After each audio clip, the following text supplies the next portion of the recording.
Guys, ഒട്ടുമിക്ക ആളുകൾക്കും Sunday എന്ന് പറഞ്ഞ ഒരു ക്ലീനിങ് ഡേയും കൂടെയാണ്. അങ്ങനെ ഇന്ന് രാവിലെ തന്നെ അട്ടോ നോക്കിയത് മൊത്തം ഞാൻ തന്നെ ക്ലീൻ ചെയ്യണമല്ലോ എന്ന് ആലോചിച്ച് ഗൈസ് ഭയങ്കര സങ്കടപ്പെട്ട് പിന്നെ ഞാൻ തന്നെ ക്ലീനിങ് സ്റ്റാർട്ട് ചെയ്യാന്നല്ലാതെ വേറെ നിവർത്തിയില്ല.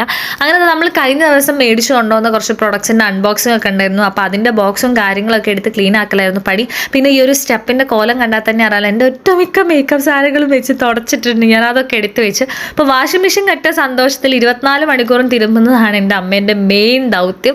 അവിടുന്ന് പിടിച്ചു വലിച്ചുകൊണ്ടുവന്ന് കുറച്ച് നേരം ക്യാമറേൻ്റെ മുന്നിൽ നിൽക്കുന്നൊക്കെ പറഞ്ഞു. പിന്നെ നമ്മൾ നേരെ അമ്മമ്മൻ്റെ വീട്ടിലേക്ക് പോവാണ്. ലീവുള്ള ദിവസങ്ങളിൽ അമ്മേനെ ഇങ്ങനെ ചൊറിഞ്ഞുകൊണ്ടിരിക്കുകയെന്ന് പറഞ്ഞാൽ ഇറ്റ്സ് അമേസിങ് ഗൈസ്, അടിപൊളിയാണ്. പിന്നെ അതിലാണ് എൻ്റെ മെയിൻ ആനന്ദം. പിന്നെ അവിടെ നമ്മൾ ഓരോ വിത്തൗട്ട് കട്ടനൊക്കെ കുടിച്ചു. പിന്നെ നേരെ നമുക്ക് നിക്ഷാൻ്റെ കുറച്ച് പ്രൊഡക്ട്സും കൂടെ വരാണ്ടിരുന്നു. അങ്ങനെ നമ്മൾ അതും പോയി പിക്ക് ചെയ്ത് കൊണ്ടുവന്നതിന് ശേഷം ഞാൻ വീട്ടിലെത്തിയപ്പോൾ ഈ ഒരു കാഴ്ചയാണ് കാണുന്നത്. ഈ ചേട്ടന്മാരും അമ്മയും കൂടി തർക്കിക്കുകയാണ്, വിരി ഇത്ര പൈസ, വിരി അത്ര പൈസ ഒക്കെ. അങ്ങനെ ഞാൻ വ്ളോഗ് എടുക്കുന്നത് പറഞ്ഞാൽ പുള്ളിക്ക് എൻ്റെ ഐഡിയ ഒക്കെ ഞാൻ അടിച്ചു കൊടുത്തു. അങ്ങനെ നമ്മൾ 2 വിരിയും വാങ്ങി അവരെയും യാത്രയാക്കി. അപ്പം അത്രയും